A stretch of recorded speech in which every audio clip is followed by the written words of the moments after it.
goggles, gamer-goggles.com. I was waving. He was waving back. That's awesome. That's never happened before in, I don't know, I think 9 years of doing this now. That is wicked. And I'm here with Mark Moreland, and he has a really long title, so I'm going to let him do that. Director of Brand Strategy at Paizo. Which basically means he gets to think over long periods of time about the direction of the brand. I mostly think over long periods of time because I do it slowly. But well, it's like playing chess, but in a marketing aspect, right? yeah, well, marketing and licensing and sort of product development. I sort of work not just with our internal folks who are making products, but also with our licensed partners who are making minis and dice and computer games, and with our marketing team to make sure that we're presenting the Pathfinder and Starfinder brands consistently and positively in as many channels as possible, so that we can give players the opportunity to interact with our brands in whichever way makes the most sense to them. So, actually, he said brands, and it just reminded me of something else. Remind me of board game. Board game, yeah, okay. Because it was just recently announced. Yep. And I haven't talked to anybody about it yet. All right. So, we're primarily going to talk about the Pathfinder Remaster as much as we can. In a week or two, I hope to actually have something a little bit more in depth with Jason or Logan, and we'll see how that unfolds. But so right now, we know about the beautiful books. They're here. Well, the day's over, so you're not going to come see them. You can get some B-roll. Yeah, I will take some more pictures. What's the next step? I mean, we have the. If you were at Gen Con, you get this really cool core preview that I kind of beat up and wrote in to ask all kinds of questions. But Jason's not here. He's working on the rest of the remaster. Yeah. And I asked him, I'm like, so if Jason's working on the remaster, how are you going to get this to us in November? We've already shipped them to the printer. That's how.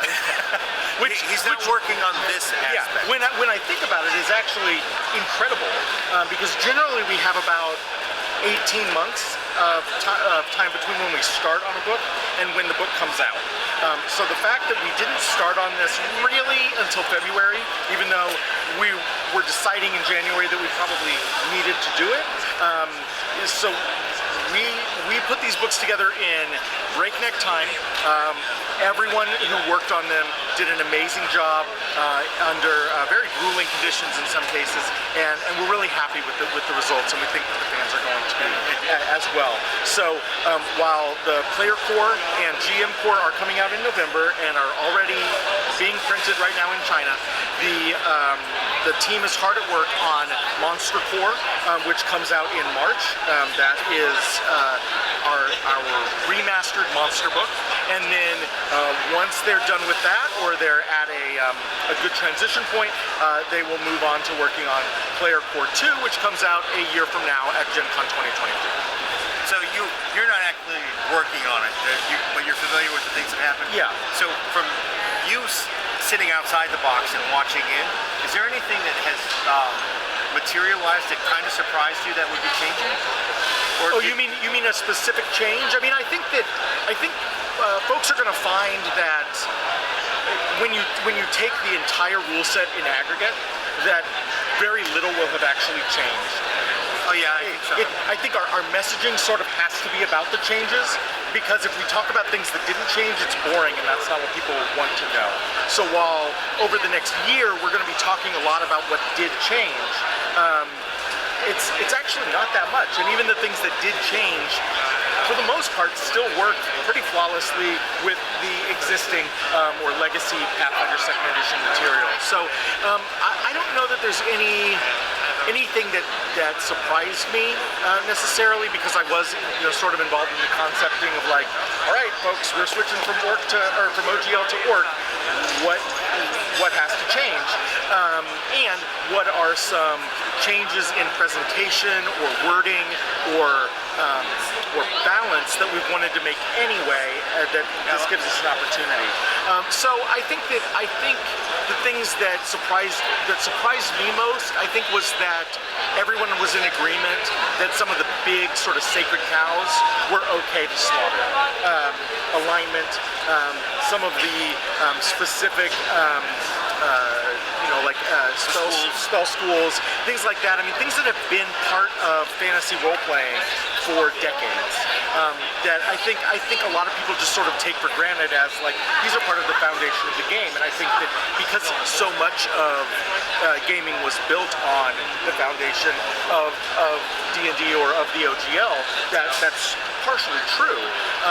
But when presented with, the reality that, hey guys, we might not have as strong of legal legs to continue publishing this when we're not using the OGL as we are, everyone was like, all right, well, let's do something else. I mean, I think I sort of expected more internal debate among members of our team, because some people feel very strongly that alignment is a good thing, and some people wanted alignment gone a long time ago. And the same arguments people have on message boards about games, sometimes we have generally in a more professional manner about the games internally, because everyone has things they like and things they don't like and ways they think things would be better, and so I'm really amazed that everyone understood the mission and hit the ground running and just said, yeah, if we got to get rid of spell schools, let's do something else instead, and came up with a great alternative. Well, I'm going to miss alignment, and I can still use it. You can still use it, and that's the great thing, is that while we're not going to be publishing monsters going forward that have an alignment entry, we're going to describe the monsters well enough that if you want to use alignment, you can still figure out whether something's probably chaotic, or probably evil, or probably good. And if you and your GM work it out so that your axiomatic rune on your weapon is still there, that's entirely within your power to do. Well, I kind of suspect that you already have holy and unholy, so I suspect there's going to be something that comes up somewhere that kind of helps define it a little bit more. We are continuing to publish more books as we go forward, and the design space on this is very large. And so even if we don't include an update or a revision to something now, doesn't mean we never will. Right. And in the meantime, if you want to keep using something that's in the core rulebook or the bestiary or whatever, you can. The fundamental math behind the system is the same. Right. So if you're building a wizard in 3 years using Player Core 1, and you find a feat that came out in Secrets of Magic, say, that is OGL rather than Orc, or Legacy rather than Remaster, just use it. And if it has some weird interactions that you're not anticipating, just work with your GM to figure it out, because that's a great thing about this game, is that we're not robots, and we can make our own decisions and figure out how it works. Alignment's one of those things that's abstract enough that you do whatever you want with it. Exactly. People already do. Yeah. There's already people who play the game and they run alignment completely differently than the next table. And that's one great thing about the game, is that everyone can make it their own. Whether that's each character is your own, or each play group is your own, or each campaign, or however large or small you want to get in scope. It's all about customization and making something what works best for you and your friends. So, we just asked about things that kind of surprised you about being pushed out. Is there anything that was absorbed in that maybe you guys, okay, so you didn't see the remaster coming. I mean, a lot of the things that are... Okay, so we did. We did see the remaster coming, in the sense that we've been talking about doing a remaster of the core rules for a long time. For years, we've said, you know what, second edition still has a long lifespan ahead of it, but we made some decisions when we put together the core rulebook and the APG that the fan feedback has said, hey, your character sheet could use some improvement, or I wish that this information were found in this chapter instead of where it is.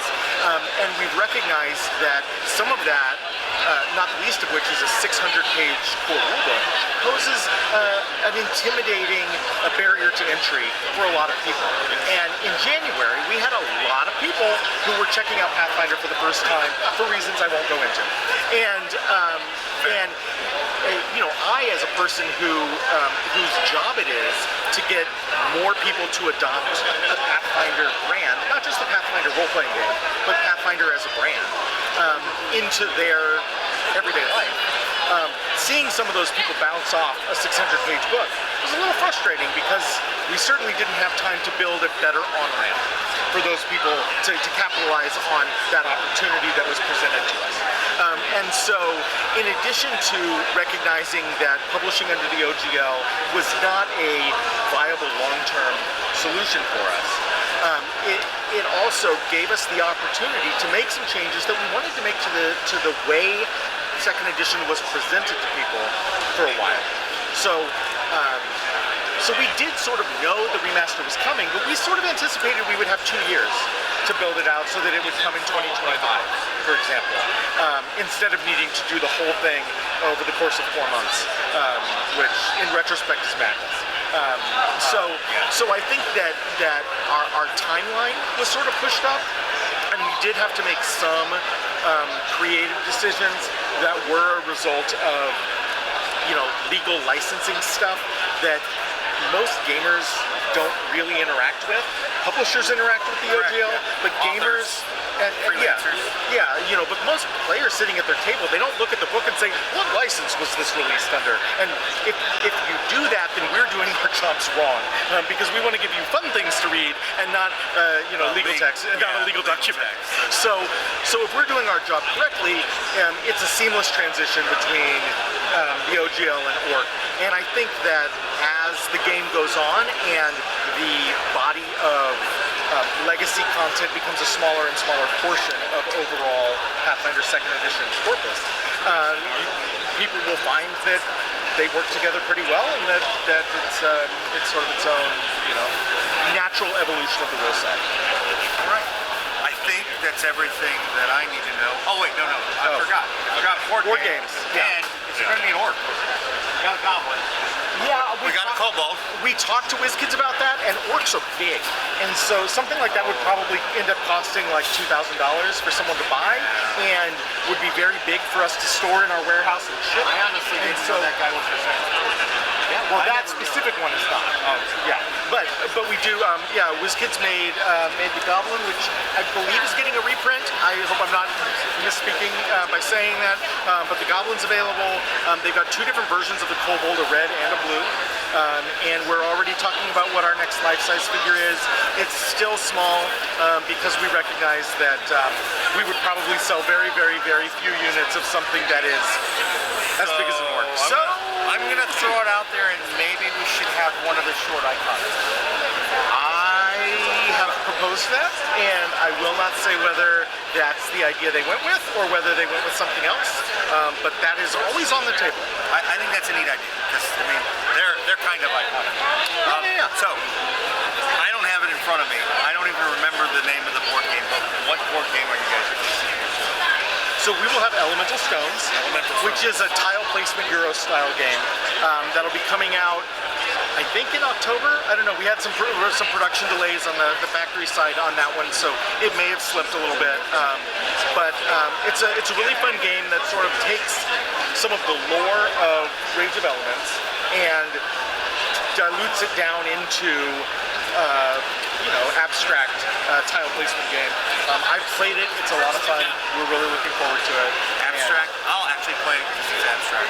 Yeah, I'm not a fan of it. If you know the lore of Pathfinder, you know about the elemental planes, you know about the elemental lords, you'll recognize some of that in there. But if you don't know that stuff, or you're playing with people who aren't role players, but who like board games, they'll be able to pick it up and play without needing to go read a lore book to understand. All right. Thank you very much. Yeah, no problem at all. Thank you guys for watching this long. Have a good day. Take care. Hi guys, meet the Nibbles, who's gonna go down. She just decided not to go down my back, so we'll do this for her so she's comfy. Thanks for watching my video, and I appreciate it. Please hit the like button and share it if you know somebody who might be interested. And of course, there's always Twitter and the Facebook thingy, and soon I have a newsletter coming. That'll be down there or in the link below. And my kitty cat loves that idea. So anyway, there was one more thing. Oh yeah, subscribe. Be a part of my community, our community. Let's make it grow together. See you guys at a con somewhere, or a local store, or if I'm driving through the country, maybe a game club. I don't know. You're not gonna go knock down my camera. Bye, guys.